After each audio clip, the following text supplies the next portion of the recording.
আসসালামু আলাইকুম, hi friends. আপনার সামনে যে মডেলটা আছে নোকিয়া 1010 TA-1010, এই ফোনটার প্রবলেম হচ্ছে হ্যান্ডস-ফ্রি চিহ্ন। এখানে একটা চিহ্ন আসবে হেডফোনের, এই চিহ্নটা আসাতে আপনার কানের সাউন্ড, মুখের সাউন্ড আসবে না, লাউড স্পিকারে কথা বলতে হবে। তো এইটার সমাধানটা আমি দেখাচ্ছি ভিডিওতে, আশা করি ভালো লাগবে। আসসালামু আলাইকুম। হাই ফ্রেন্ডস, আসসালামু আলাইকুম। আপনাদের সামনে যে হ্যান্ডসেটটি আছে সেটা হচ্ছে নোকিয়া 1010 TA-1010। এটার প্রবলেম হচ্ছে হেডফোন সলিউশন, হেডফোনের চিহ্ন। আমি আগের থেকে সমাধান করে গেছি, আমি আপনাদের বোঝানোর জন্য দেখাচ্ছি ফোনটা।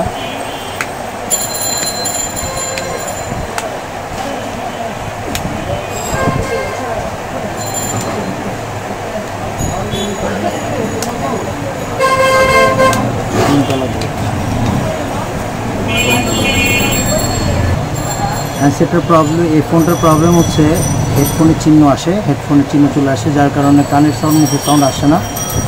সহজভাবে এটার সমাধান আমি দেখাচ্ছি। প্রত্যেকটা চ্যানেলের প্রত্যেকটা ভিডিওর মধ্যে দেখবেন যে এই আইসিগুলো আপনাকে দেখানো হয়েছে। আসলে সবগুলো আইসির মধ্যে প্রবলেম না, একটা আইসি ভাই, আপনি যদি জুম করেন, ঠিক এই আইসিটা, এই রেজিস্ট্যান্টটা আপনার এটা রিমুভ করে দিলে আপনার হেডফোনের চিহ্ন সলভ আউট হবে। এরপর আর কোনো কিছু লাইন টাইন জাম্পার করতে হবে না। এই ক্ষেত্রে এটা ফেলে দেওয়ার পর হেডফোনও পাবে, হেডফোনের চিহ্নও চলে যাবে। আপনি আরেকবার ভালো করে দেখে নেন, এই ছোটোটা, দুটো বড় বড় কালো রেজিস্ট্যান্ট আছে, নিচে যে ছোটো রেজিস্ট্যান্ট আছে, এটা একমাত্র এটা রিমুভ করলে হবে। আমি আবার দেখাচ্ছি, এই যে এই আইসিটা, এটা রিমুভ করে দিলে হবে। যদি হেডফোন না পায়, সেক্ষেত্রে এটা জাম্পার করে দিয়ে শর্ট করে দিবেন, তাহলে ইনশাআল্লাহ এই সেটের সমাধান হয়ে যাবে। আশা করি আপনাদের ভিডিওটা ভালো লেগেছে। আসসালামু আলাইকুম।